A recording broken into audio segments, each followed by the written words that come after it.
So hi everyone, I'm back for another mini vlog. La desisyon kayo, no? Gusto niyo araw-arawin ko yung pag-upload, napakahirap kaya mag-edit. Pero sige, pagbibigyan ko kayo. Bale, ito yung ganap namin. Di ba nga may ginayakan kaming kasal? So heto, nang hingi talaga ako ng barani. Siyempre, dapat meron niyang kapartner na prito. O ayan, bangus yan. Tapos, hindi tayo titigil sa kaka-deliver hanggang yumaman. O, di ba? Abala ko pa nga yung tulog ni Ate Kat. Diyos ko, meron pa nga sa amin nag-abot na itong taba ng talangka. Ay, hining kanyaman po, salamat. Tapos, nung mananghali yung ulam naman namin, buro, pritong talong, tsaka pritong tilapia. Opo, mag-comment na naman tametong Ken, kung ano sasawa kayong buro. Aba, manyaman naman yan. Sobrang sarap ng buro ng aking Mudra Kels ay panay undeliver. Good morning, good afternoon, good evening. Di ko alam kung anong oras lumabas to sa newsfeed nyo para kumpleto. Ayan, 3 na. May barali nga pala kaming galing dun sa may kasal na ginayakan namin last week. At dahil nga maasim na siya, kaya ayan, ginisa na namin. Mas masarap pa nga sana to kung merong mga gulay. Tapos heto, pritong bangus nga yung ipapartner natin. Sa totoo lang, marami pa nga yung hindi nakakaalam netong barali na to. Basta ang pagkakaiba niya sa burong isda, heto, karne na may sarsa. Yun naman buro naman,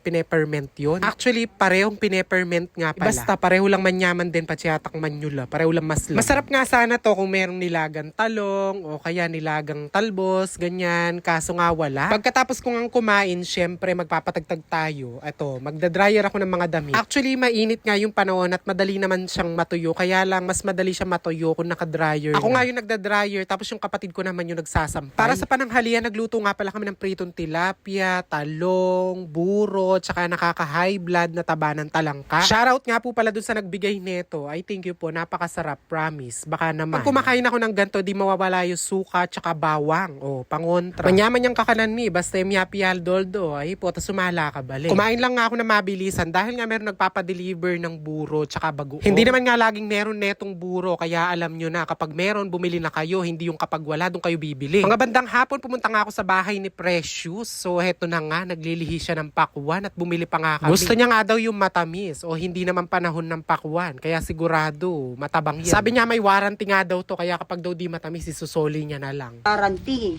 Paano kung matabang? Dapat may warranty din. Non! Suwa ka? Ay, Rugon, may ka-warranty yung oras yung pakwan. Nadwala pa mo seli na nung kamal.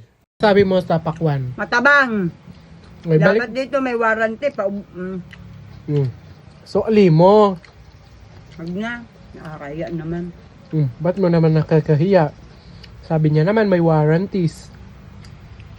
Kahit may warranty na, kahit ang napag ano-ano mo na yan, no, nakakayong sulit. Munti ko pa nga makalimutan ng mga bandang hapon. Heto, dineliver ko na nga pala yung order ni Ate Kat na bagoong. Nasarapan nga daw siya dun sa una niyang binili, kaya naman ipampapasalubong niya daw to dun sa kanila.